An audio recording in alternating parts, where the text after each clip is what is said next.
A community that knows itself takes care of itself. The stories of those who live in the Mat-Su borough are as varied as the people themselves. Some you have heard. Some perhaps you have not. This is Voices of the Mat-Su, bringing our stories to life.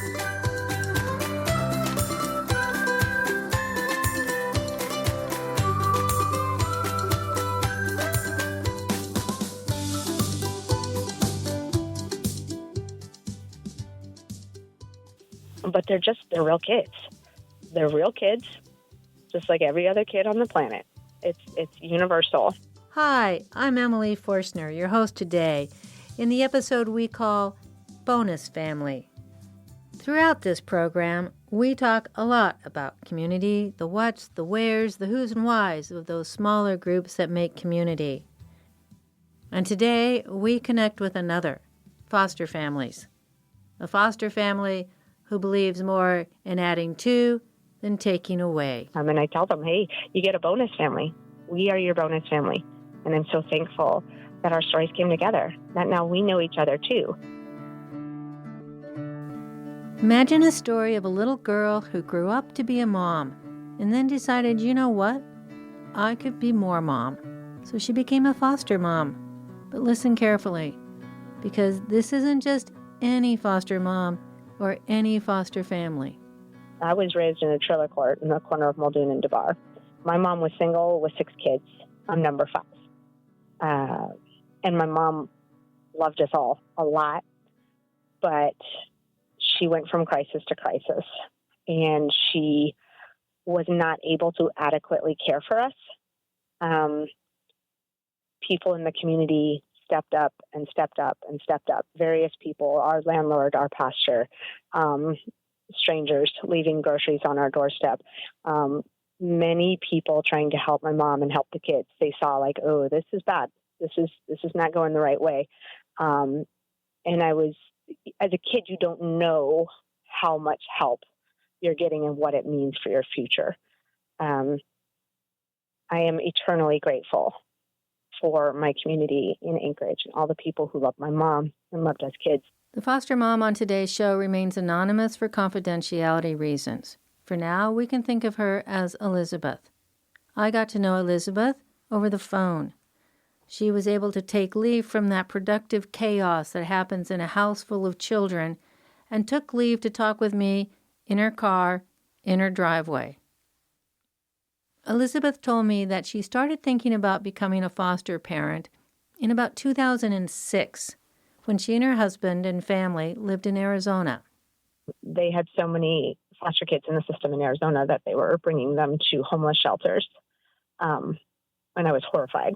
Crisis in foster care isn't particular to Arizona. It's across the country. For every 1,000 children, there's about 3 in foster care. Alaska joins West Virginia and Montana for having the highest rate of foster care. The Office of Child Services, or OCS as we know it, shows 2,674 children in out-of-home foster care and about half as many licensed homes. These are grim numbers, followed with grim stories. Yeah, well, not how could I do fostering? How could I do something? I just wanted to do what's the most good I could do. And so I realized fostering would be a good, if I'm a mom and I do mom 24/7, I can do more mom. I could certainly have more kids. There's a myth. And yes, I know myths are created by truths that are stretched into legend, but there is a myth that all foster children are broken, rough, hard, hardened. Elizabeth says that's not true. Each situation is unique, so this is a general statement, but we're not all given the same deck of cards. We are born into different situations with different paths and different tools to cope with what's thrown at us. Kids, just like Elizabeth. I was not in foster care, although I've been told by multiple social workers if that were to happen today, intervention would have happened and we likely would have been in foster care. I think it might have sped up the help my mom was able to receive, might have highlighted more, because like I said, my mom loved us a lot. but she didn't have the tools necessary to care for us adequately. You know, your neighbors looked out for you. The church looked out for you. People stepped in. Now I think a lot of people kind of step back and expect the government to do that. The government is not a replacement for family. And I think that kids in foster homes can do very well when it's treated as a family. Yes, it is a broken system, and that's why they need a lot of just real people loving kids well. People like her first grade teacher, Mrs. Jackson. Oh my goodness, I adored this woman, and I just wanted to please her. One day she came to me and she told me, she's like, wow, that is some good coloring. Look at that. Beautiful. I don't know if I've ever seen such fine coloring. Do you think you might be able to color some pictures from my walls? I don't have enough coloring pages on my walls. I need more pictures up here. Could I ask your mom permission? She wrote a note to my mom asking permission for me to stay after school and color pictures for her wall.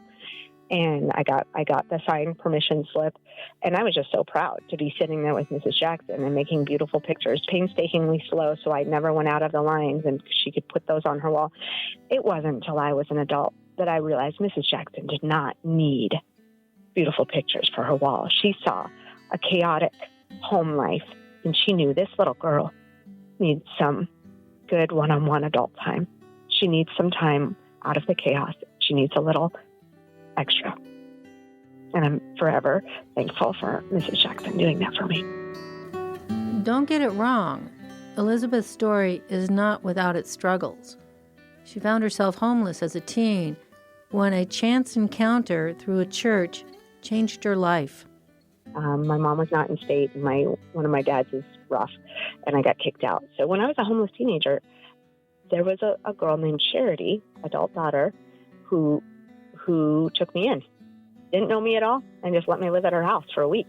Years later, another chance encounter. So I went to this conference in Anchorage, and I wasn't even a foster parent yet, but I was like, wow, what is all this good stuff? So that was where we learned about Safe Families for Children for the first time, and it was Beacon Hill bringing them in. I didn't actually fit any of the categories of who was invited, but I just liked all the people, so I showed up. And in that meeting, there were probably 15, 20 people, and they went around the room. Everyone introduced themselves, and everybody gave their titles, and they said, oh, I do this and this and this. And it was just about this time when Elizabeth heard the name Charity. I was like, wait, that lady introduced herself and said her name was Charity. Could that be the Charity who took me in when I was a homeless teenager? So, yes, it is. And Charity Carmody. Charity Carmody is a woman who thinks big. She was one of the founders of Beacon Hill and Safe Families. And so I got to tell her in that very meeting, hey, you took me in as a homeless teenager. You did Safe Families for Children for me. Let me interject real quickly. Safe Families. That's a program through Beacon Hill that supports vulnerable children at risk in an upstream service. Being upstream, they are not connected to OCS or a government system. They are outside, upstream of that system. So before they need a greater intervention, they can find safe families that host these children while the families get their feet on the ground. And note the difference. It's called a hosting accommodation, not a foster family. Now, back to Elizabeth. So we had a lovely cry together. Tears that led Elizabeth to become an ambassador for Beacon Hill. I just heard what they were doing, and I thought they were awesome. They were like, hey, we feel like the Office of Children's Services is not doing a very good job. We don't think it's our job to criticize them or point at them. They don't need that. They've got that. Plenty of places. We think we need to come alongside and help them. And so they just went to them and said, hey, what do you need? Like, we need a visitation center. We need places that aren't just McDonald's Playland for our parents to be able to spend quality time with their kids.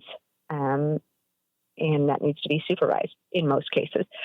So they're like, okay, done. They're like, we need help with the visitation rooms we have here at the Office of Children's Services. They need to be updated, new furniture, painting, etc. Anyway, they just did that. They did all those things, and I liked what they were about. I wasn't a foster parent yet. I was just like, oh, I want to be a foster parent. And so That is exactly what she did. I have never signed up to be an emergency placement, so it's more organized. My kids have usually already spent time in an emergency foster home, and then they come to my home. So it's arranged between the parents of the emergency foster home and my home of what's a good time. And I usually drive to pick them up. Elizabeth said the benefits of fostering are tremendous. You can never give these kids as much as they will give to you. Not everyone should be a foster parent, though. There's lots of ways to give. Elizabeth has this going for her. She knows firsthand what it feels like to be separated from family, even if that family is dysfunctional. There was a time I went to California as a little girl, and I went with my stepfather at that time. And my mom wasn't able to fly down there for 4 months. And I was so sad. I only had 4 months. I was never removed from my mom by the state. And yet, I was the saddest kid, I thought, on the planet. I would look up at the sky at night and see the planes, like the dots of the planes moving, across, and I would just cry and say, I want my mom, I want my mom, I want my mom, I want to be with my mom. And it's the same for these foster kids. They love their parents. They want their parents, They want their mom. They love their mom. Their mom knows them. Whatever difficulty, whatever choices that their mom and or dad have made, they still love them. And I believe in most circumstances, the parents really love their kids and do not want to harm them in any way. They don't want to neglect them. When Elizabeth first started fostering children, she was intent on keeping that kinship, that connection between families, because one family doesn't have to end when another one begins. You can't do kinship one-sided. It's the biological family of my foster children that reinforces that kinship. When you have kinship, it's hard to figure out who's adopting who. Elizabeth and her husband adopted their first 3 foster children. They lived with me for a year, and then they went back to live with her for a year and a half, and then they came back to live with me again, which sometimes that's the story, not always. That's been my only experience with children coming back. But my husband said if those children ever go back into the foster care system, they live here because those are our children too. So that they would never be in a different foster home. And after 2 more years, we adopted them. Their biological mother has been 20 months sober. She's very proud of that. And we see her regularly. We do many, many, many things together. She has chosen me as a sister, and she is grateful, and she thanks me for keeping her 3 kids together. And she says, you are my sister. And she respects me, and she loves me, and it's mutual. I respect her, and I love her. So I wondered, what's the definition of kinship when you adopt children and the biological mother becomes your sister? What's the definition? Chosen family. 100%. 100% chosen family. This is my kin. My sister, she loves her children fiercely, and she loves me, and she honors me. Kinship, chosen families. That's important because Elizabeth and her husband are not Alaska Native, and their 3 adopted children are. In fact, Alaska Native children inordinately represent foster care in Alaska. 70% of all children in foster care are Alaska Natives, and only 14% of non-child-specific homes meet the standards for the Indian Child Welfare Act. So how does it happen that Elizabeth and her husband, both non-Native, become recognized by particular tribes as part of the family? That's kinship. That's chosen family. There was a time I was in my children's village, and a matriarch of the family had recently passed away. And people came to the house to gather. They were going to pray. They were going to clean a little bit, it's just what you do. You take care of them. and I felt awkward, and I was an outsider, and I didn't want to be in the way of their traditions, and I didn't belong, and I was like, ooh, and I apologized. I said, okay, I will leave. Sorry, you guys continue. And I was told by half a dozen different people, looking at me directly and saying, you are our family. You are welcome. And I just cried. I was welcome. They valued me as family, and they wanted me there for this special time. I felt really loved and very much included. Chosen family. This is a situation where the tribe actually said, hey, can this kid live with you? His cousin. And I told them, I said, the state will not let me because Office of Children's Services has a limit of 8 children. And I have 8 children in my home right now, so they can't. And they said, will you please just ask? My husband was very hesitant, like, hey, we got a lot of kids. I don't know about that. And I was like, well, sweetheart, the tribe reached out to us. The state is going to say no. We have 8 children. They won't let us. And I love this mama very much. I know her well. And if, it's possible, it'd be good. He was like, okay, we can ask. So we went to the state and asked for, it's called a variance, to allow you to have more children than 8. And the state said, no. So I went back to the tribe and said no. They definitely said no. And that was the first time that they formally said, you are our family. And I was like, I'm your family? And they said yes. And we're very thankful that you have taken such good care of our children. And they said, now could you go back to the Office of Children's Services and ask them again if this child could stay with you? So I went back to them and I said, so I'm family? And they had the written documents and their faces, oh, you're family, huh? I'm like, who knew? And they approved it. And they said this little boy could live with us. This is kinship. The beauty of having interactions with the biological families of my adopted children is we sometimes happen upon wonderful circumstances, like when my oldest of my adopted children went hunting. He got a duck. He came back. It was the first animal he had ever gotten. He went with my oldest biological son. He brings home this duck. He is so proud. I was somewhat horrified as the beak seemed to be shot off. I'm like, oh my goodness, I can't look at this. And he is grinning from ear to ear. I got a duck.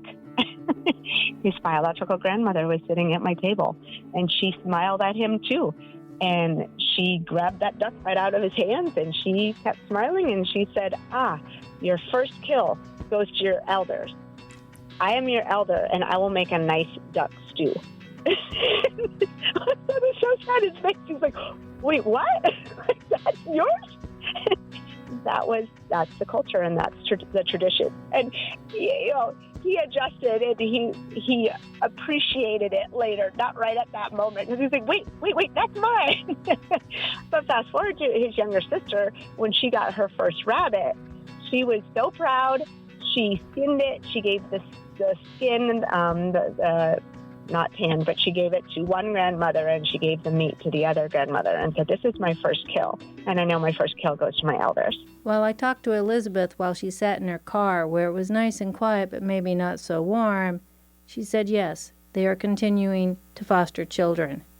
And I don't know how many, but the book Cheaper by the Dozen rang a bell. And I imagined that every time a new foster child entered that door, they would hear something like this. I'll love you forever. I didn't know you before, but I know you now. And, God brought us together, so you've got me. But just like in the song, one person says, I got you, babe, and the other one says, I got you, babe, and pretty soon they're singing it in harmony. That's kinship. I gave her a sweatshirt that says family is more than blood, because she calls me sister. And she will call me the sister to everyone. We are not biologically related. But she tells the police, this is my sister. And then they're like, okay, you are her sister. I'm like, well, hold on. Yes, Not legally, but we're family. There is one more foster care myth that needs to be debunked here, and that's about the money. There is a myth that foster families do this for the cash. Granted, every child receives a stipend of just under $30 a day. This is to cover food, clothing, school supplies, fees, transportation. Consider this. I had 5 children with learner's permits all at the same time. No. Yeah. I thought my road should come with a warning. I'll admit, that's a frightening thought. And when I do the math, $30 a day doesn't even cover insurance. All the same, Elizabeth will tell you that fostering in the intersection of cultures is all worth it. I believe living cross-cultural is very rich. I think the world is so big, and when you grow up without exposure to different cultures, your mindset is very narrow. You think the whole world lives like this. The whole world does not live like that. It is your country, your state, your town, and your family. It's very small. I think sometimes the older you get, even without going to a different culture, you start learning, oh, everybody didn't grow up the way I grew up. This is not the only way the world works. Look at these people, look at those people. But if you have the opportunity to travel and experience different cultures, you're like, oh, wow, it's even bigger. And I have a huge respect and awe for the different values and traditions. Laughter, a lot of laughter. But at the end of the day, Elizabeth wants more than that for her children, and they are absolutely all her children. 100%. 100%. They are my kids. 100%. And I do everything within my ability to treat my biological children and my foster children the same. There's a certain amount of universal, like we're all created in the image of God. We have that as our base. We laugh about the same things. We cry about the same things. But there's a beauty in the strengths of different cultures. This culture has this wonderful strength. This other culture has this wonderful strength. And so I believe you grow as you see what each one has. I believe Native Alaskan culture is much more family-oriented than Western American culture. That many Western Americans tend to be individualistic and not rely on each other. That's not always healthy. It is good to have family. It is good to say, hey, I need some help here, and rely on each other. 100% her kids, it makes sense that she would want 100% more. That the next generation will say there's a healthier way. That I don't want to be separated. I don't want my children separated from me. There's a way that I can love my children and ask for help when I need help, to where neglect or abuse doesn't have to happen. In a perfect world, children will be raised by their biological mother and their biological father. We don't live in a perfect world. We live in a very broken world. I think that each generation can give a hand up and live healthier than the one before. I think if I can show them, hey, this is what I see, a very imperfect family that has some healthier coping skills, but I can give that to my kids. I want that for my children. Once upon a time, there was a little girl growing up in a trailer park on Muldoon in Anchorage.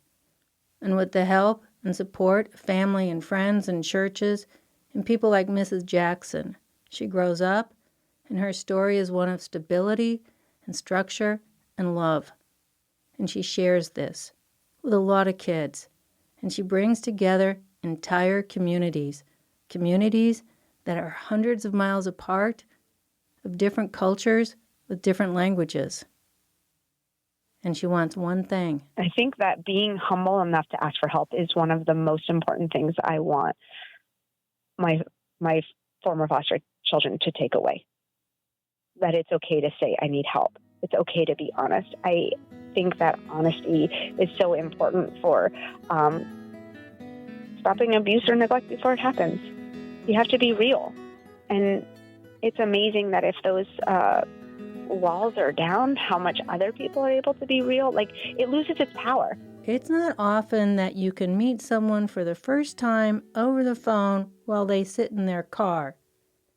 Elizabeth had me laughing and crying and crying and laughing.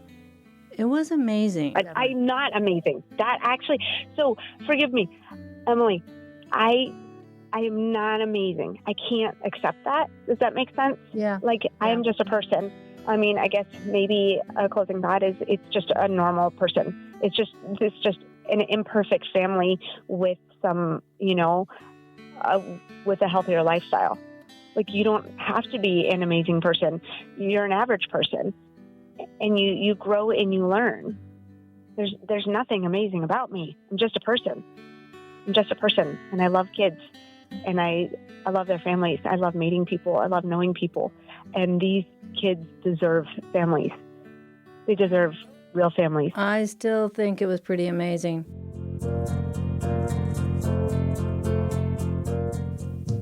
We are all family, separated by migration. It's up to us to decide how wide or how close we keep that circle. Today's story, it's nice to know that for Elizabeth, love is amazing. Love wins. That's it for today's episode for Voices of the Mat-Su. If you have a story or know of someone who does, let us know. Until next time, it's been nice getting to know each other a little bit more. Listeners should note that the Office of Children's Services has reduced the maximum number of children in a home from 8 to 6.